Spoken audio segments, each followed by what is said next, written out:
군사 패권이 어떻게 추락하고 있는가를 조금 이게 일반의 눈에는 잘 안 보이기 때문에 저번에도 한번 강의에서 말씀을 드린 것 같은데 조금 오늘은 자세하게 살펴보겠습니다. 몇 번 말씀드렸는데 푸틴이 2018년 3월에 연두 기자회견에서 차세대 비대칭 전략무기 6종류를 전격 공개합니다. 그러면서 서방보다 2, 3세대가 앞서 있다. 그리고 몇십 년을 서방에 따라올 수 없다라고 단언을 했는데요. 보시는 것처럼 핵추진 순항미사일, 그 다음에 새로운 ICBM 아방가르드, 요번에 우크라이나에서 실전 배치된 극초음속 미사일 킨잘, 지금 양산 단계에 들어간 ICBM 사르마트, 그리고 핵추진 핵드론, 사거리 무제한의 핵드론이죠. 대륙간 드론 포세이돈, 그리고 레이저 무기 브레스베트, 이렇게 6종류를 공개를 했습니다. 당시에는 뭐 가짜다, 사기다라고 했는데 5년 사이에 완벽하게 이제 실전 테스트를 거치고 일부는 이제 실전 배치가 됐고, 지금은 대부분 푸틴이 이제 한 달 전인가 발표를 했어요. 이 대부분 그동안은 이제 시험 테스트하고 일부만 전장 테스트를 했는데 곧 양산 단계에 돌입한다라고 발표를 했습니다. 공식적으로. 이 서방에 없는 비대칭 무기죠. 아까 말씀드린 핵추진 미사일 브레베스트니크, 무한정 지구를 돌다가 불시에 내려꽂는 방어가 이렇게 불가능한 그런 이렇게 핵무기이죠. 이번에 우크라이나 전장에서 패트리엇 미국 MD 시스템을 이렇게 깨뜨린 킨잘 미사일이죠. 킨잘 미사일. 1조 3천억짜리 패트리엇 포대를 2개를 패트리엇 킨잘 미사일 각 2발씩인가 해서 몇십억 들여서 간단히 깨버렸습니다. 그래서 미국의 이제 강대성 신화가 이제 깨져버린 거죠.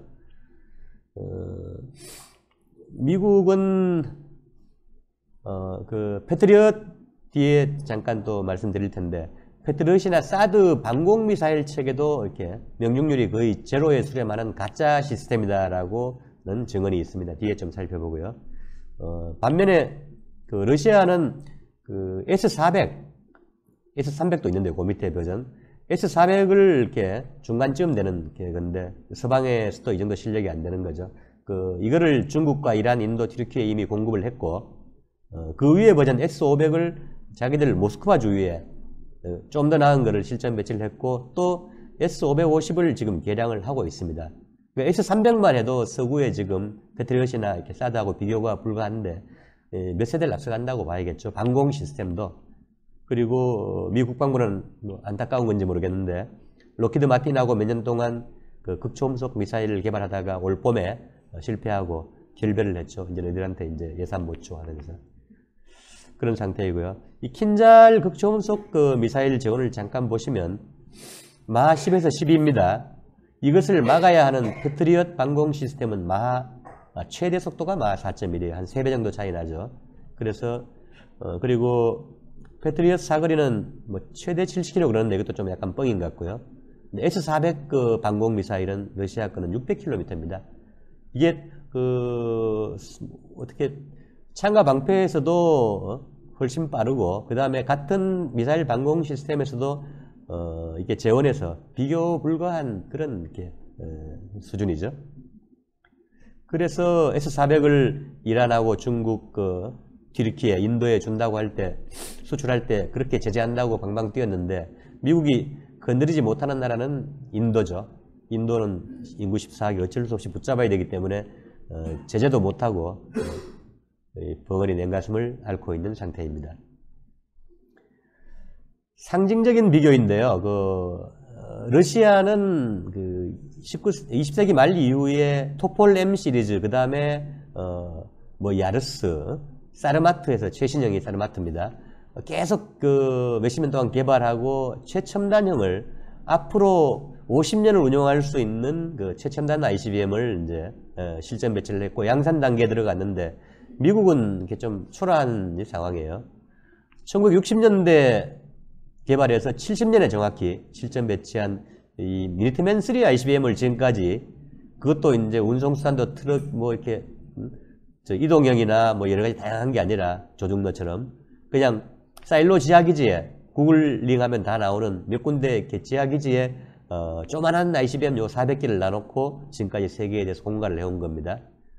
사거리 뭐 탄두 보면 사르마트는 7.5 메가톤, 미니트맨은 350킬로톤, 한 20배 차이 납니다. 위력이. 중량도 한 7배 차이 6배 차이 나고, 뭐 크기도 굵기하고 이렇게 길이가 각 2배씩 차이 납니다. 여기 수학 전공하신 분 있으면 직경하고 길이가 2배씩 차이 나면 최적 전체는 얼마나 차이 날까요? 많이 차이 나요. 뭐 어림잡아도 한 8배 이상 차이 나겠죠. 그게 이제 1, 2, 3단 로켓에 들어간 그 추진체 이렇게 로켓에 밀어올리는 힘과 속도를 반영하겠죠. 그리고 탄두부에 실을 수 있는 최대 중량, 이게 차이가 나는 거죠. 한 8배 이상, 10배 정도 차이 난다고 보면 되겠죠. 이 사르마트 한 발이면 그 프랑스, 텍사스 주 이런 데 하나를 파괴할 수 있는, 요즘은 뭐 다탄두가 대세니까 그 안에 한 10개나 16개 정도의 탄두들이, 각계의 목표 탄두들이 들어갑니다. 미니트맨에는 탄두 1개 들어가죠. 설계상 3개까지 넣을 수 있는데, 그 옛날 그 전략무기 감축협정으로 전체 탄두수와 전체 투발수단, 전체 미사일 로켓 밑에 맞춰주는 이 수를 제한을 해놨기 때문에 미국은 울며계자 먹기로 미니트맨에는 낡은 ICBM이니까 1개만 설치하고, 대신 미국의 그 전략 핵 3축체계 ICBM하고 전략폭격기, 그 다음에 핵 잠수함이죠. 거기서 핵 잠수함이 이제 자신들은 은밀하고 확실하게 그 상호 확증 파괴로 억지력을 담보할 수 있으니까 그 미국의 핵전력의 60~70%는 핵 잠수함 SLBM 체계로 운영하고 있습니다. 거기는 미국도 다탄두가 한 10개 이상 들어가는 것으로 보도되고 있어요. 어쨌든 상징적이지만 그 지대지 ICBM에서는 이렇게 2세대, 개발부터 실전 배치까지 2세대 이상 차이가 난다는 거고요.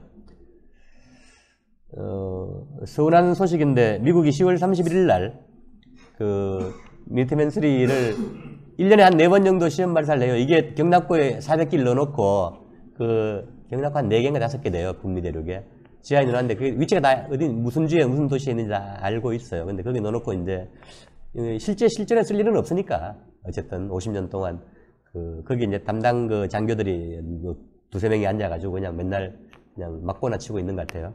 그러면서 이 부품이 그래도 어쨌든 인류 최고의 과학기술의 정수였고 한때 부품이 한 25만 개, 30만 개 됩니다. 이거를 이제 그 한 2, 3년 주기로 갈아 넣으면서 이게 잘 날아가나 안 날아가나만 확인하는 차원의 시험 발사를 해요. 그럼 전 세계에 이제 겁주고 그런 역할인데 이번에 그 10월 31일 날 했는데 발사하자마자 7분 만에 공중 폭발했습니다. 그러니까 이게 유지보수도 잘 안 된다는 거죠. 보시면 되는 건데 설계하고 업그레이드 하는 거는 뭐 새로 만드는 거는 상상도 못하고 그런 상태, 이렇게 남루한 상태의 제국의 모습입니다. 그래서 미국도 어쨌든 급하니까 그 차세대 ICBM을 개발해야 되는데 지금 센티넬 프로그램이라고 진행은 하고 있어요. 이게 하고 있는데 빠르면 2029년부터 2030년대 중반에 도입할 거라고 계획을 하고 있는데 또 하나 이렇게 서운한 소식은 그 얼마 전에 그 1단 고체연료 센티넬에 1단 고체연료 새로운 그 시험을 했는데 그것도 역시 실패한 것으로 아마 알려지고 있습니다. 그러니까 남들은 실전 배치했는데 조중로는 얘들은 아직 그 새로운 신형 ICBM의 1, 2, 3단 고체연료인데 1단 고체연료도 아직 테스트 중이다. 그리고 2030년대 중반에 지금 미국의 몰락 속도로 봐서는 과연 뭐 미국이 계속 개발할 수 있을까? 개발하고 있는 그런 미국이라는 나라가 있을까도 저는 의문시되고요. 아까 말씀드린 것처럼 로키드 마틴의 극초음속 미사일 개발도 실패했다. 물론 뭐 이제 이건 공대지였고 뭐 다른 이제 뭐 지대지나 지대공이나 뭐 열심히 연습은 개발은 하고 있겠지만 갈 길이 먼 그런 상태입니다. 박철이라고 나사에 37년을 이렇게 근무했던 유명한 항공우주공학자가 있습니다. 이 양반이 그 유명한 상도 2개씩이나 받고, 연로한, 지금 80대 한 중후반 될 거예요. 근데 5년 전에 통일뉴스 창간 기념 인터뷰를 하면서 아주 재밌는 얘기들을 많이 했습니다. 이게 통일뉴스 검색해 보시면 나오니까 관심 있는 분들은 좀 보시기 바랍니다. 상당히 장문의 인터뷰를 했는데, 일단 패트리어트하고 사드는 가짜다. 명중률이 제로에 가깝다. 이게 옛날에 이라크가 이제 미국하고 아직 사이가 안 좋을 때 이스라엘에 한 300발의 미사일을 발사했는데, 이스라엘이 1000발의 MD 미사일을 발사했는데도 한 발도 못 맞췄다 그래요. 그러니까 거의 이제 실전에서는 쓰기 힘든. 근데 미국이 비싼 돈 들여서 이렇게 바가지 씌워서 개발해서 이제 똘마니 국가들의 그냥 우리 시스템을 깰 놈들은 없으니까 그냥 비싸게 사서 그냥 배치해놓고 그들만 피워라라고 한 게 이제 요번에 우크라이나 사태에서 이제 직접 타격을 받으면서 이제 뽀록이 난 거죠. 왜냐면 미 제국의 부대를 이렇게 감히 공격할 그런 군대는 지금까지 없었죠. 저 위에 한 군데만 빼고. 근데 요번에 이제 패트리어트가 이제 뽀록이 난 겁니다. 사드 역시 마찬가지라고 봐야죠. 그리고 90년, 91년 소련 해체 이후에 미국의 대학 총장들이 모여서 이제는 미국 패권이 영원히 갈 거니까 역사의 종언이 왔고 하니까 우주공학 이런 거 필요 없다. 그래서 전공을 이렇게 왕창 줄여버렸대요. 그래서 지금은 미사일 설계도를 러시아나 미국 내에서 누가 줘도 그거를 만들 수 있는 역량이 없다. 후방 연구한 산업도 전부 이제 한 60, 70% 이상 죽어버렸다고 해요. 90년대 이후에 후방 방산 기업들이. 지금은 이제 한 미국의 5대 방산 기업들, 레이시온이나 로키드 마틴, 보잉 이런 업체들이 밀실에서 자기들끼리 따로따로 개발해가지고 비싼 값에 납품하고 바가지 씌우는, 미국 세금 빼먹는 이런 이제 악순환이 계속되고 있는 거죠. 반면에 조중노는 몇십 년을 국가의 명운을 걸고 국가 전체 모든 자원과 에너지 지혜를 다 뽑아서 개발한 게 지금 이제 역으로 나타나고 있는 거죠. 그래서 미국의 이 극초음속 미사일 활공체 시험을 약으로 다이내믹 이게 소우였나요? 그래서 활공 시스템이라고 해서 다이나소우라고 하는데 결국은 최종적으로 실패했고 우리 어릴 때 보면 공룡 중에 우리 표현으로 다이나소 디아노사우루스인가요? 있었죠. 발음이 거의 비슷해요. 그래서 공룡처럼 이 프로젝트가 죽어버렸다라는 농담도 하고 있답니다. 이게 가장 최근에 미국 내 이렇게 방산업계에 대한 내부 증언 중에 하나입니다.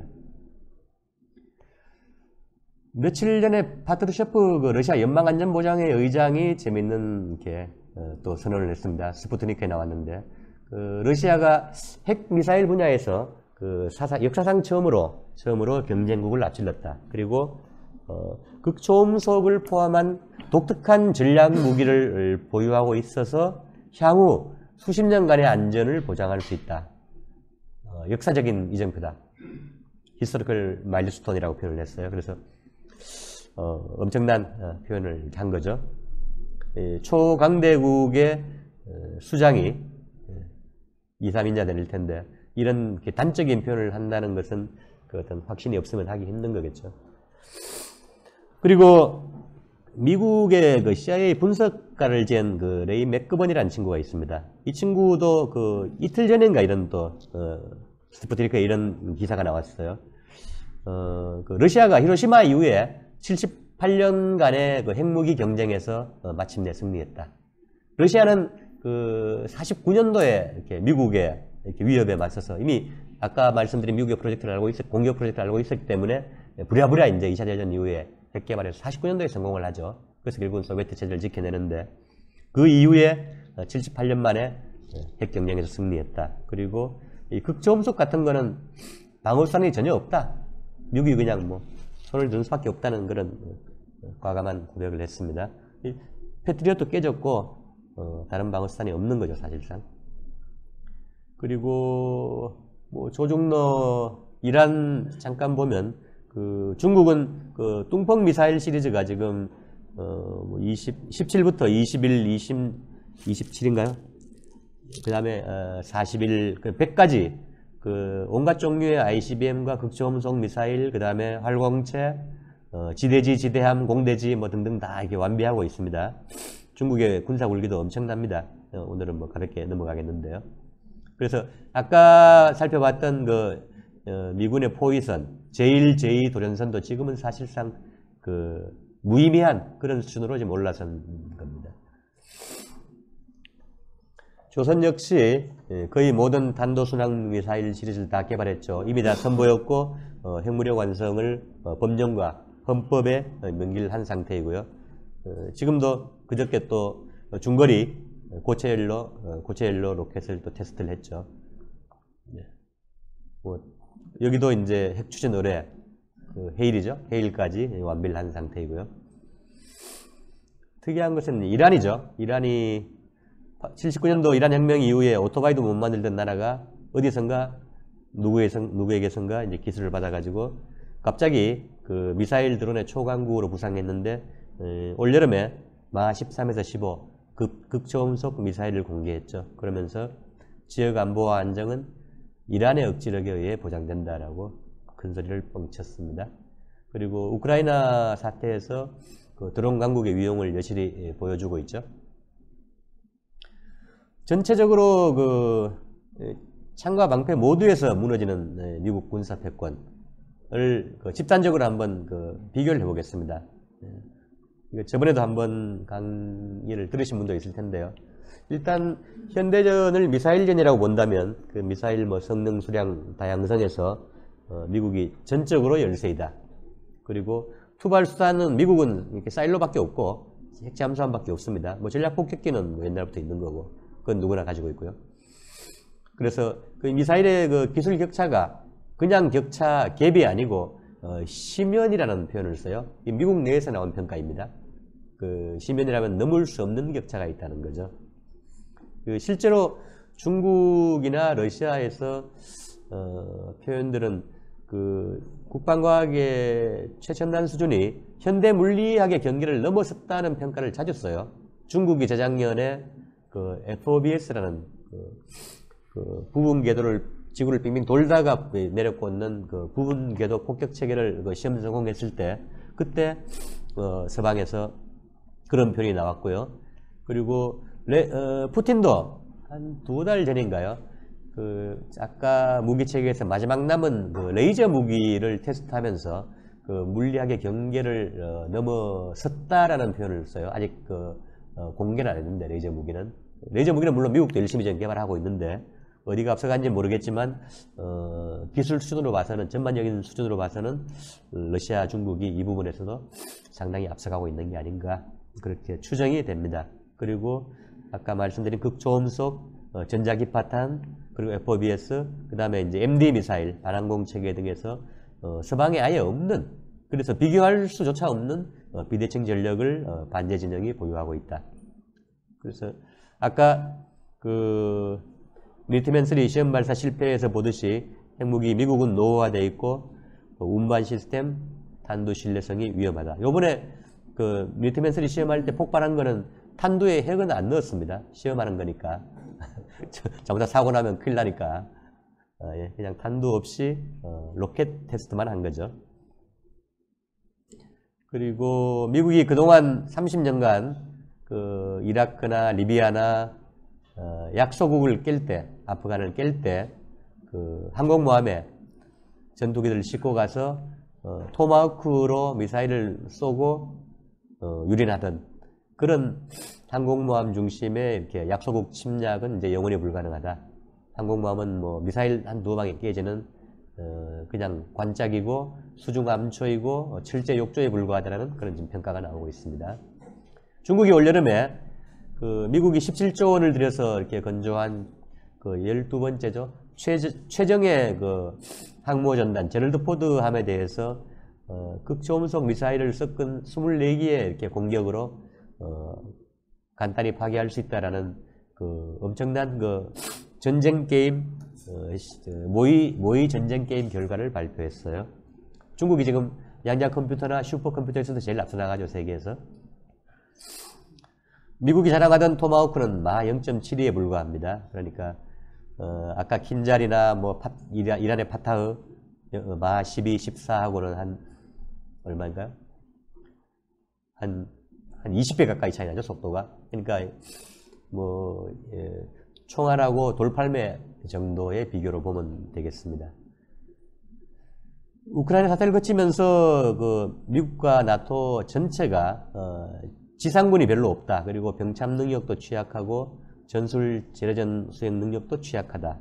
그리고 육군 전투 경험이 부재하고 생산력도 낙후되어 있어서 당연히 2개 전장 이상에서 전쟁이 불가능하다라는 평가가 지금 전 세계 군사 전문가들이 실시간으로 지금 보고 있습니다.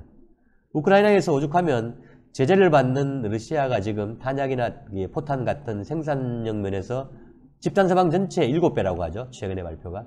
그러니까 이제는 뭐 지원할 탄약도 없어서 한국 끝까지 딸딸 끌고서 우크라이나에 주다가 이제 또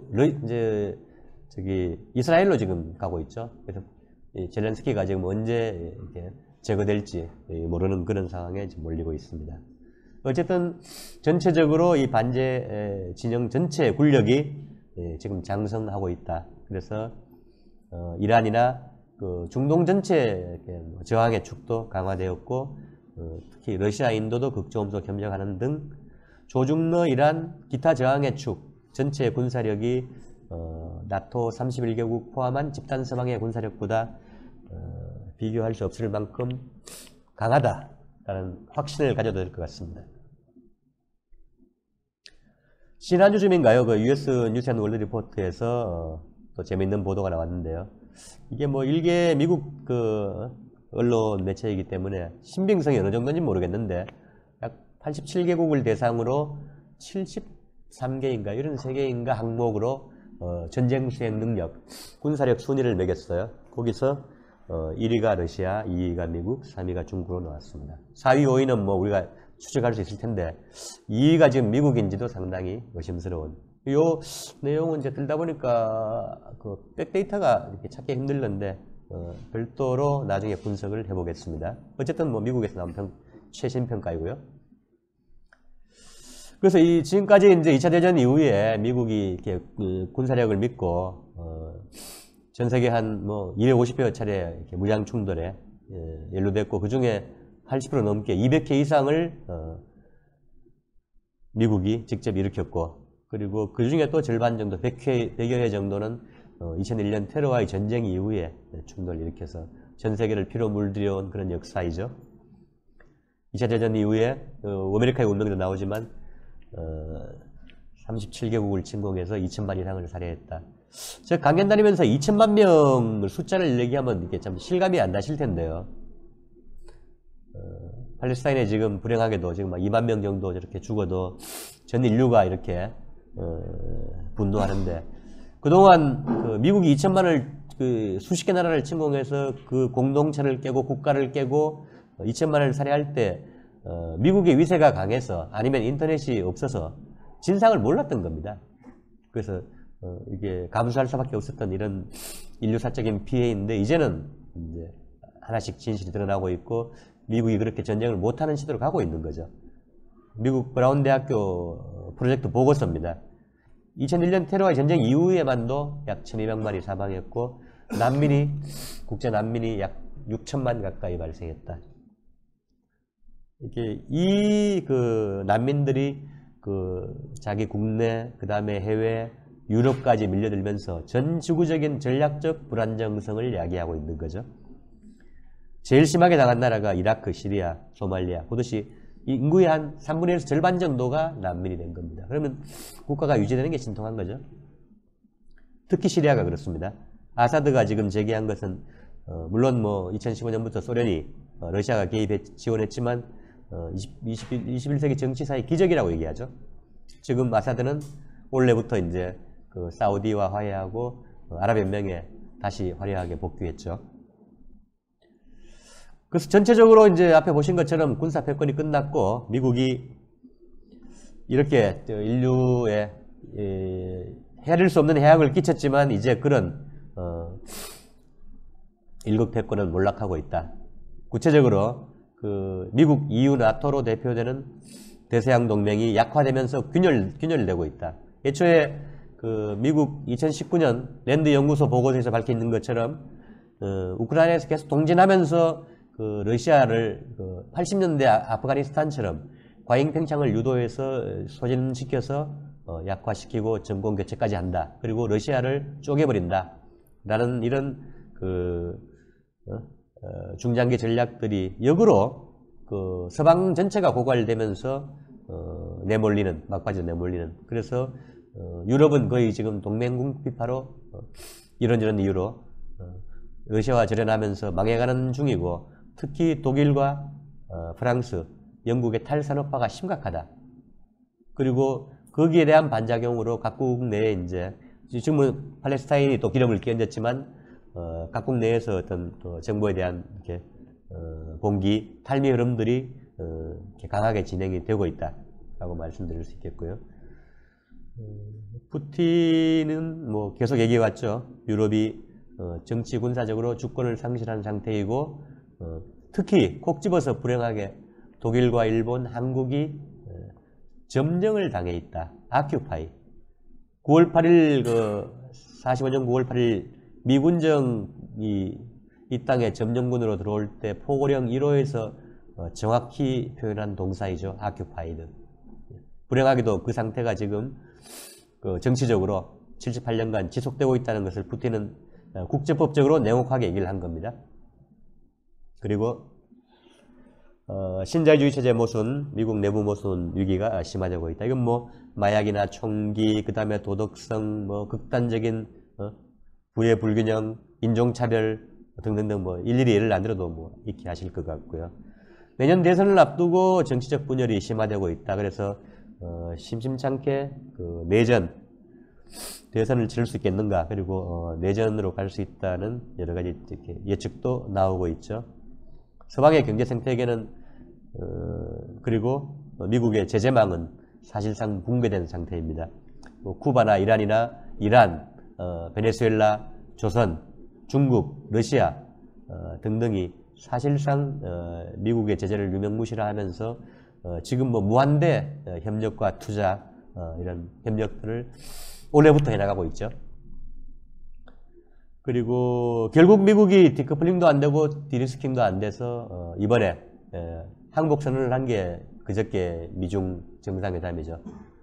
싹싹 빌어서 올 5월부터 CIA 국장부터 국무장관, 재무장관, 무슨 뭐 상무장관 뭐 싹싹 들어가서 빌고 해서 아펙을 계기로 정상회담을 간신히 성사시켜서 그냥 봉합을 하고 좀 당분간 잘해보자라고 했는데, 바이든은 어떻게 했죠?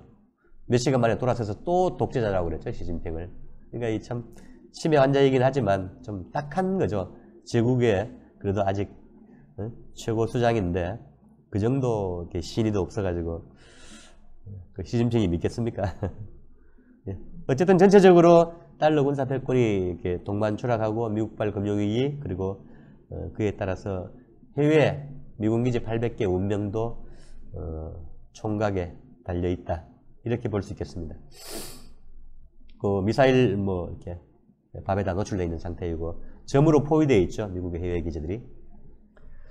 미국은 거의 맞서서 이제 신냉전을 계속 이렇게 더 만들어내려고 하고, 이 뭐 반대 진영에서는 굳이 신냉전 표현이 필요 없죠. 왜냐하면 그룹별로 패권 경쟁을 하는 게 아닌 시스템이기 때문에.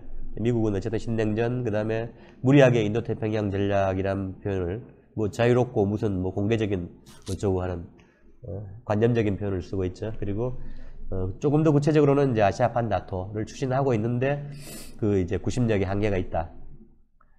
현상적으로 우크라이나 전쟁에서 패배가 임박했고 중국 봉쇄는 완전히 실패했다. 그리고 러시아 역시 5대 경제국으로 부상하면서 미국의 개입권에서 벗어나 있는 상태이죠. 그리고 그 상태에서 그 아프리카의 사헬 지역의 자주적인 굴기가 원래 여름에 있었고, 그 이어서 갑자기 예상치 못했던 이 중동의 뇌관이 연말에 터져버린 거죠. 그래서 지금 세계가 아수라판이 돼가고 있는 상태입니다. 미국은 보시는 것처럼 쿼드, 파이브 아이즈, 오커스, 뭐 민주주의 동맹, IPEF, 뭐 인플레이션법, 치포 동맹, 오만 그 아무 단체 대잔치를 하면서 동맹들을 끌어모으려고 하는데 사실상 구심점은 구심력이 너무나 약한. 불행하게도 여기서는 이제 그 미일란 삼각 군사 동맹만 초고속으로 강력하게 진행이 되고 있습니다. 며칠 전에 14일 날 한국과 유엔사 참전 회원국 16개국, 17개국 국방장관들이 모여서 또 서울에서 노름판을 벌려놨죠. 그 유엔사가 유사시에 한반도에 자동적으로 재참전한다는 것을 재확인하고 유엔사 후방기지 역할을 강조하면서 자위대가 언제든 다시 조선반도에 기어들어올 수 있는 그런 멍석을 깔고 있고, 그 다음에 한미 전략자산의 상시전개 이런 등등 여러 가지 위험한 도박을 하고 있는 상태입니다. 미국이 이렇게 모지름을 써도 어차피 이렇게 쪼그라들고 있는데 그 반대편에서 브릭스 플러스 다극화 신세계 질서가 이제 급속히 떠오르고 있는 상태이죠. 브릭스는 원래 8월달 남아공에서 11개국으로 확장을 했고 문을 조금 엄격하게 하고 있는 것 같아요. 가입문을. 원래는 한 20-30개국이 들어오려고 했었는데 이번엔 11개의 나라로 이렇게 제한이 됐고, 내년도 이제 러시아 카잔에서 브릭스 정상회담이 회의가 열리면 아마 또 각 대륙에 아직 빠져있는 중요한 나라들 몇 개가 뭐 카자흐스탄이나 인도네시아 또 베네수엘라 이런 엄청난 자원 강국들이 아마 가입하지 않을까 예상을 하고 있습니다. 그리고 상해협력기구는 군사안보기구지만 여기도 지금 26개국 이상이 가입을 신청한 상태이고, 그래서 2차 대전 이후에 78년의 기간을 시계열로 길게 놓고 보면 미국이 세계 패권을 장악하고 주도하기 위해서 그 패권을 이렇게 실현하기 위해서 이렇게 내세웠던 전선기구들, 유엔이나 EU, G7, 나토, 세계경제포럼, IMF, 세계은행 이런 등등의 조직들이 이제 수명이 다했다. 최종적으로 이제 실패하고 있다. 그 반면에서 브릭스 중심 국가들이 유명무실한 유엔, 지금 뭐 우크라이나나 팔레스타인 사태에서 보듯이 정전 결의안도 4번 만에 그저께 간신히 통과시킬 정도로 안보리의 권능이 사실상 마비되어 있는 상태이고, 유엔 총회 역시 아무런 법적 구속력이 없기 때문에 지금 약 190여 개국의 회원국들, 주권국들의 의사를 집단적으로 평등하게 이렇게 대표할 수 없다. 푸틴이 계속 얘기하고 있죠, 대표성을. 그래서 유엔 최소한의 개혁 혹은 그냥 해체를 하고 시진핑 주석이 주장하는 지구촌 안보 구상이죠, GSI를 새로 구축하거나 이런 방향으로 나가지 않을까. 그리고 궁극적으로 브릭스와 상해협력기구, 유라시아 경제연합은 통합되는 것이 아마 이렇게 대세가 아닐까 그렇게 예상이 되고요. 동시에 이제 군사협력 부분에서는 지금 중국과 러시아는 해마다 이제 동해까지 와서 군사협력 훈련까지 엄청나게 강화를 하고 있고, 이란하고도 인도양에서 해마다 군사연습을 하고 있고, 남아공까지 가서 또 하죠, 원래부터. 이제 여기에 조러 이렇게 정상회담 이후에 전후에 라브로프나 러시아 외무부에서 아니 이웃인데 같이 군사연습하고 하는 것도 나쁠 건 없지 않느냐, 이런 이제 표현들이 이제 조금씩 나오고 있죠. 조선의 사회주의권들이야 이렇게 특성상 동맹을 공식적으로 추구하지는 않지만 군사협력도 새로운 단계로 올라갈 수 있는 그런 이렇게 분위기들이 지금 만들어지고 있는 것 같습니다. 시간이 얼마죠? 시간이 넘었어. 8시 11분. 예, 죄송합니다. 조금 빨리 가겠습니다. 예. 그래서 이제 정치 질서 면에서는 브릭스 중심으로 통합이 되고, 그 다음에 군사적으로도 새로운 협력 체계가 구축될 것이다. 동맹까지는 가지 않더라도 이 조중러 이란을 포함해서 브릭스 중심 이렇게 될 것 같고요. 그 내용 면에서는 침략, 사륙 약탈이 없는 자주평등 호혜 친선, 다흑화 세계가 기다리고 있다. 앞에 쭉 말씀드렸습니다만 원래가 이제 패권 몰락, 다흑화 전환의 변곡점이라고 말씀을 드렸는데, 크게 원래 사례 특징은 그 조중러가 정상회담 등을 통해서 전략 전술 협동을 강화하고 중동 질서가 지금 뭐 사우디, 이란, 시리아가 화해하고 사우디 아랍에미리트가 브릭스 가입하면서 지금 마지막에 이제 그 팔레스타인 문제하고 예멘 문제만 남겨두고 있다. 그리고 아프리카가 아까 말씀드린 것처럼 반제 자주정변으로 굴기하고 있다. 그리고 브릭스 가입하고 있고 브릭스가 확장이 됐고 향후에 더 강력한 조직으로 커져갈 것이다라는 게 사대 특징입니다. 조중러는 중러가 원래 2차례 정상회담을 했고 조러가 한 차례 했는데 전략적인 단계를 공고화, 이건 특별히 말씀 안 드려도 될 것 같습니다. 지정학적인 체스판의 변화이고 세계 정치 지형의 근본적인 변화를 이렇게 불러왔다라는 평가이죠. 중동 질서 역시 아까 말씀드린 것처럼 대전환을 하고 있고요. 아프리카가 굴기하고 있고, 이 아프리카 인구가 13억입니다. 근데 이제 그 영국 제국주의에 고통당해왔던 인도가 지금 14억, 중국 인구를 초월했고, 중국이 역시 14억. 세 나라 합치면 벌써 41억이죠. 지구촌 절반 인구를 넘는 이 세 나라가 그 서세 동점의 그 서방의 압제에서 그리고 침략에서 벗어나는 날이, 깨어나는 날이 인류가 조금 더 이렇게 해방의 길로 나아가는 길이다 라는 예언이 있었는데, 지금 우리 당대에 지금 그게 벌어지고 있는 겁니다. 그리고 이번 팔레스타인 사태를 거치면서 이스라엘이 다시 인류의 영년을 건드렸고, 그 회교 이슬람권에 물론 다 중첩되어 있습니다만 회교권 57개국 그리고 아랍연맹 22개국에서 무슬림 인구도 19억에서 20억 됩니다. 이런 인구들이 이제 집단 서방에서 완전히 이제 등을 돌리는, 그래서 이스라엘이 지금 분쟁에서 전략적, 전술적으로 전투에서 승리하더라도 전략적으로 패배할 수밖에 없다. 도덕적으로, 정치적으로도 패배할 수밖에 없다는 그런 전망이 벌써 나오고 있는 거죠. 브릭스 11이 원래 탄생했고요. 그 의미에 대해서는 익히 알고 계시니까 더 설명은 하지 않겠습니다. 넘어가도록 할게요. 그리고 덤으로 작년까지 중남미에서 분호 물결을 넘어서서 거의 반제 자주 혹은 그 중립 이상의 좌파 정권들이 다 들었었죠. 그래서 중동 사태가 불행히도 갑자기 터졌습니다만 현대 세계 2차 대전 이후에 테러와 분쟁의 뿌리는 이스라엘의 건국에 있다. 냉혹한 진단이고요. 지금 70여 년간 중동을 피로 물들인 그런 팔레스타인의 투쟁이 지금 펼쳐지고 있습니다. 그래서 결국은 이 사태가 좀 끌더라도 팔레스타인의 미국 이스라엘 지배 종식, 중동 미군 철거, 그리고 팔레스타인이 다극화 재편에서 마지막 고리가 될 것이라는 전망이 있습니다. 그래서 이게 종국에는 서방 제국주의 종말, 임박한 붕괴의 전조이다. 그리고 우크라이나 중동 두 전장에서의 패배가 미 제국의 관에 박히는 마지막 두 개의 못이 될 것이다. 이런 분석도 나오고 있습니다. 어쨌든 전체적으로 시진핑 주석의 표현처럼 100년 만에 이렇게 대격변 속에서 인류 운명 공동체가 평화 발전, 협력 공영의 시대 흐름을 빠르게 타고 있다는 것이 현재 추세입니다. 그래서 그 특징으로는 속도면에서 구질서 몰락이 가속화하고 있다. 그리고 공간적으로 전 지구적인 전환이 동시에 이루어지고 있다. 그리고 내용면에서 호의 친선, 공영의 역사의 정방향으로 가고 있다. 그리고 수단 측면에서 볼 때는 물리력에 의한 단선적인 불가역적인 이행을 강제하고 있다. 돌아갈 수 없는 흐름이다.